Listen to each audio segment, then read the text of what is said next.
আসসালামু আলাইকুম ওয়া রাহমাতুল্লাহি ওয়া বারাকাতুহু। বিসমিল্লাহির রহমানির রহিম।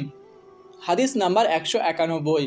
হযরত আমর ইবনে উমাইয়া জমরি রাদিয়াল্লাহু আনহু থেকে বর্ণিত, তিনি বলেছেন, আমি নবী করিম সাল্লাল্লাহু আলাইহি ওয়াসাল্লামকে মোজার উপর মাসাহ করতে দেখেছি। হাদিস নাম্বার 192। হযরত আমর ইবনে উমাইয়া জমরি রাদিয়াল্লাহু আনহু থেকে বর্ণিত, তিনি বলেছেন, আমি নবী করিম সাল্লাল্লাহু আলাইহি ওয়াসাল্লামকে পাগড়ি ও মোজার উপর মাসাহ করতে দেখেছি। পবিত্র অবস্থায় মোজা পরা।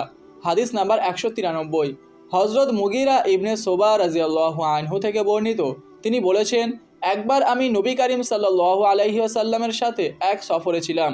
আমি তার পায়ের মোজাদয় খুলতে চাইলে তিনি আমাকে বললেন, ছেড়ে দাও, কেননা আমি পবিত্র অবস্থায় এটি পরিধান করেছি। এই বলে তিনি মোজার উপরে মাসাহ করলেন। বকরির গোস্ত ও ছাতু খেয়ে অজু না করা। হাদিস নাম্বার 194। হযরত আবদুল্লাহ ইবনে আব্বাস রাদিয়াল্লাহু আনহু থেকে বর্ণিত, রাসূলুল্লাহ সাল্লাল্লাহু আলাইহি ওয়াসাল্লাম একদা বকরির রানের গোস্ত খেলেন, অতঃপর নামাজ আদায় করলেন, কিন্তু অজু করলেন না। হাদিস নাম্বার 195। হযরত সুয়াইদ ইবনে নোমান রাদিয়াল্লাহু আনহু থেকে বর্ণিত, তিনি রাসূলুল্লাহ সাল্লাল্লাহু আলাইহি ওয়াসাল্লামের সাথে খায়বারের বছরে বের হলেন। লোকেরা খায়বারের কাছাকাছি সাহাবা নামক স্থানে পৌঁছলে তিনি আসরের সালাত আদায় করলেন। তারপর তিনি লোকদেরকে খাবার আনতে বললেন, কিন্তু ছাতু ছাড়া অন্য কিছু পাওয়া গেল না। তিনি সেগুলো পানি দিয়ে ভিজাতে বললেন। তারপর রাসূলুল্লাহ সাল্লাল্লাহু আলাইহি ওয়াসাল্লাম তা খেলেন এবং আমরাও খেলাম। এরপর মাগরিবের নামাজের জন্য উঠে দাঁড়ালেন এবং কুলি করলেন। আমরাও কুলি করলাম। তারপর তিনি নামাজ পড়লেন, কিন্তু অজু করলেন না। হাদিস নাম্বার 196। হযরত মাইমুনা রাদিয়াল্লাহু আনহু থেকে বর্ণিত, নবী করিম সাল্লাল্লাহু আলাইহি ওয়াসাল্লাম তাঁর বকরির রানের গোশত খেলেন, তারপর নামাজ পড়লেন, কিন্তু অজু করলেন না। হাদিস নাম্বার 197।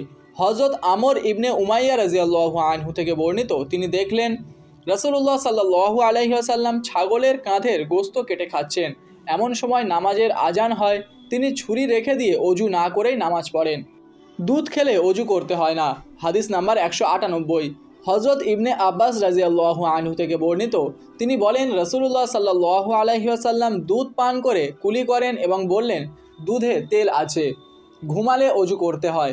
হাদিস নাম্বার 199।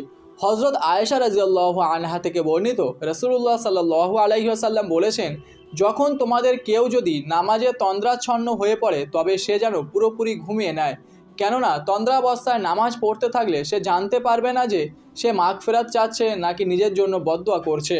নামাজে ঘুম আসলে করণীয়। হাদিস নাম্বার 200। হযরত আনাস রাদিয়াল্লাহু আনহু থেকে বর্ণিত, তিনি বলেন, রাসূলুল্লাহ সাল্লাল্লাহু আলাইহি ওয়াসাল্লাম বলেছেন, নামাজ আদায়রত অবস্থায় তোমাদের কারো যদি ঘুম আসে, তবে সে যেন ঘুমের ক্লান্তি কেটে না যাওয়া পর্যন্ত ঘুমিয়ে নেয়, কারণ ঘুমন্ত অবস্থায় নামাজ আদায় করলে সে জানতে পারবে না সে কি আল্লাহর কাছে মাপ চাচ্ছে নাকি উল্টে নিজেকে গালমন্দ করছে। আল্লাহু আকবার।